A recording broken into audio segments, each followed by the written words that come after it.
Hello and welcome to day 4 of our JuNEWary challenge 2024, working on this gorgeous piece by Karen Marshall Say called The Laid. I hope you're feeling well rested and comfortable with what we've been doing so far. That doesn't mean that you've mastered it yet necessarily, but it's starting to flow a little bit for you. Fingering's starting to make sense a bit. Today will really give us some clues as to why some of that fingering has been chosen, especially the thumb slide. So I'm going to play today's line for you first. It looks complex because of the way the left hand timing comes in, and we have these tied notes across beats that makes it look like the left hand is busier than it is. I'm going to play it for you first, and I'm going to play it quite gently as much as anything to help me make sure that I'm keeping it on track. I have worked a lot on this line to be able to play it, hopefully now effortlessly, but it didn't flow naturally for me straight away. And this is the line that really made me think so hard about my fingering choices. And having thought about them on this line, it then spilled out onto the lines that came before, and I went back and adjusted, and what comes later as well. Okay, so here is, starting at bar 17, here is the part. It goes like this.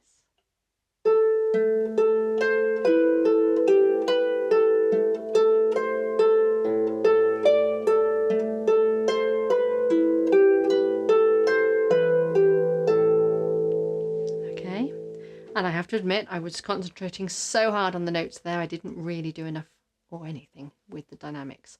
So I will try and pay attention to that a bit more as well.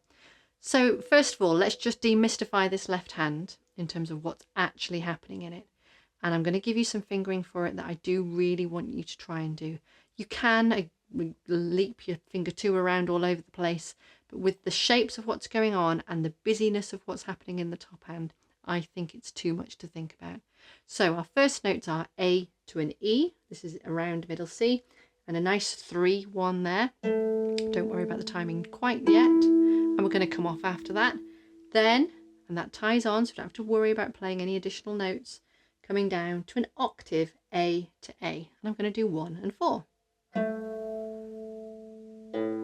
Then A to E again, like the beginning of the line. So I'm going to do 3 and 1 again. And then finishing, it's an E to an A. It's the same notes, same string names we've just been playing there, but we're down here. Personally, I like going down with 2 and 4, so I'm not sending my whole hand as low and it doesn't feel as big a leap. And this will be helpful for tomorrow. So try and do a 2-4 on this E, A. Okay, we're going to need those same notes in a moment. Well, tomorrow, but as an octave and a fifth, as one of those, we're going to be going on to here. So having just done 2 and 4 there, it's going to be really nice to open up for tomorrow when we have A, E and A ready to be placed. Okay, so that's all that's actually happening in the left hand. It is going to be the timing and pulling it together, but that's all it is. A to E, octave A to E, and then this faster finish 2, 4. Okay, that's all that's happening in it.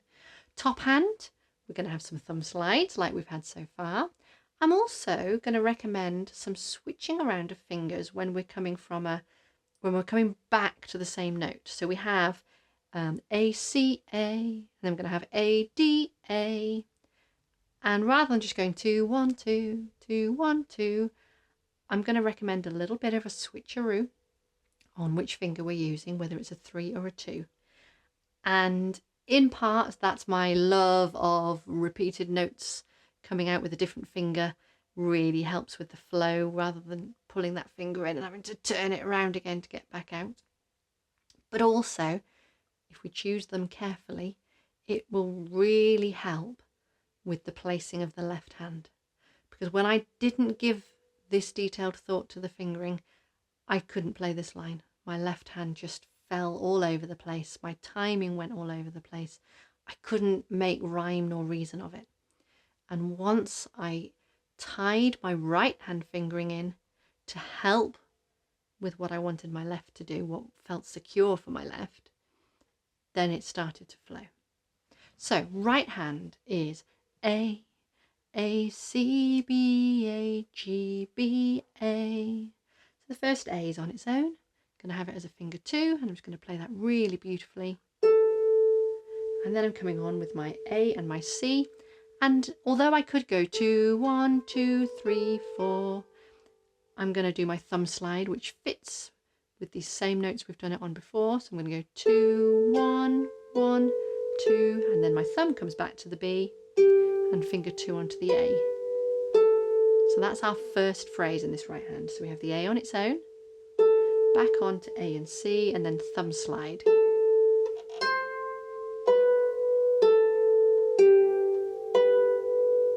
My thumb got a little bit trapped there. Sometimes it's harder doing it slower. Try that again. Count you in.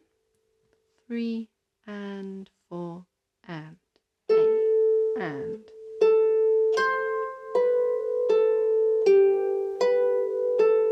Good. And whenever we're doing these thumb slides, the note we're sliding from is not on a strong beat. It's the note we're going to that matters more. That's on a stronger beat in the bar. Dum da da dee da dum. Heading to the next note, which is great because that's the note that we're going to do our good bend on, or our good pluck away from the string on. Okay, so one more time trying that in the right hand. A, 3 and 4 and.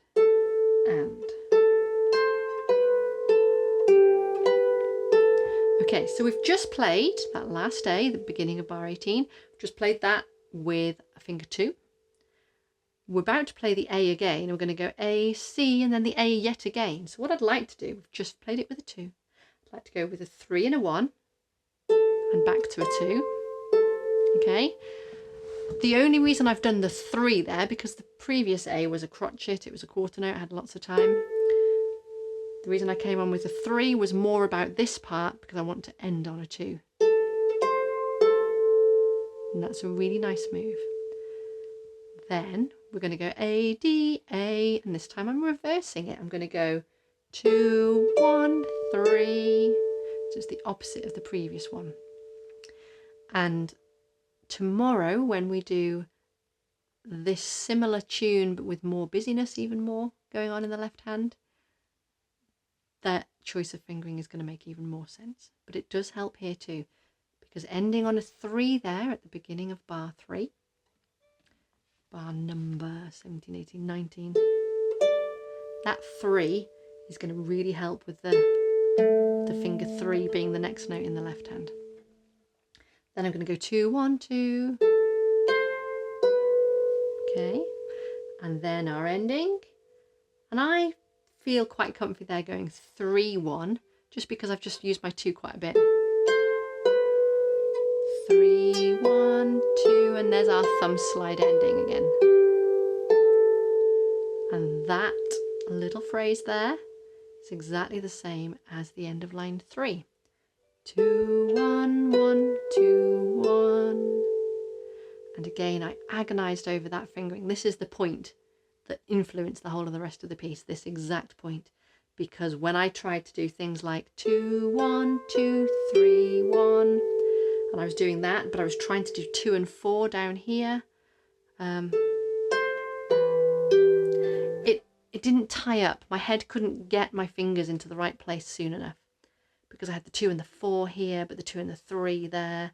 And then by doing the thumb slide and just keeping this hand to 1s and 2s, it felt more comfortable with the 2 in the left hand, and the 4 didn't interfere with a finger 3 happening up here, and vice versa.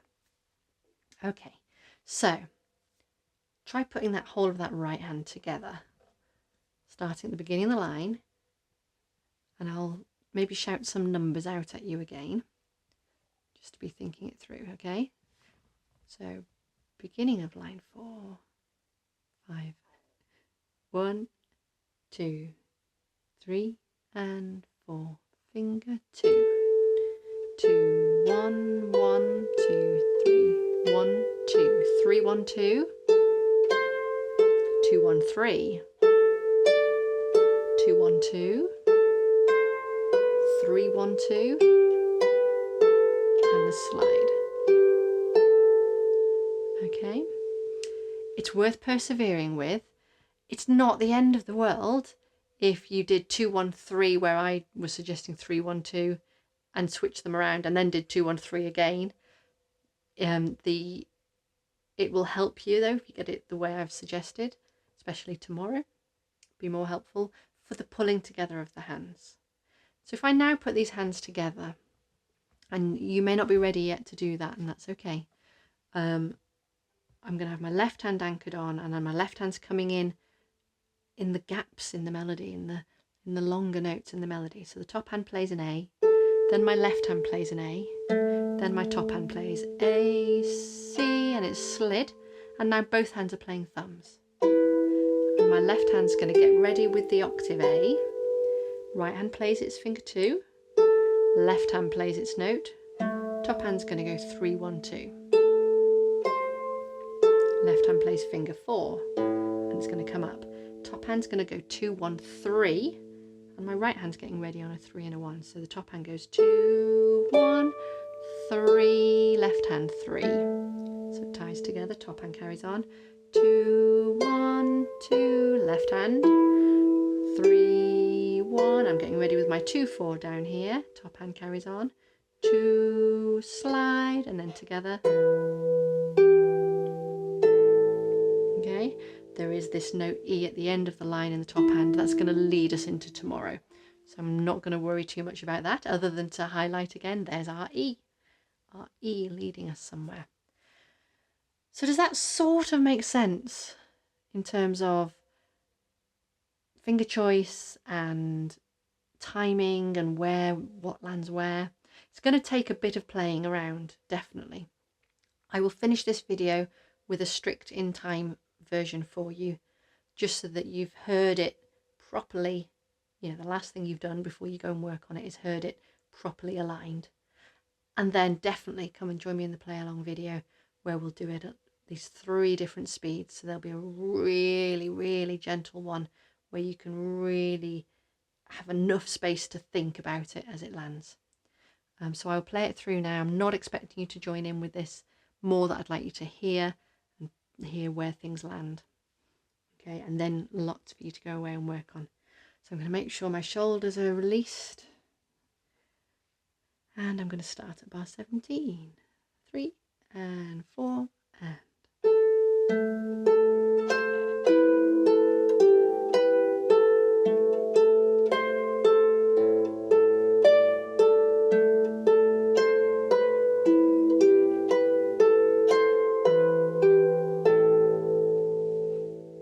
It took me a long time to be able to do that. So go gently with yourself today. Join me on the play along video. Tomorrow, similar phrasing in the top hand, slightly different left hand. Less offbeat actually, so you may feel more comfortable with it tomorrow, but other things to consider. And other things that tied into these fingering choices that you're seeing today. I find that fascinating. I hope you do too. I'll see you tomorrow. See you on the play along video later today. All right. Well done.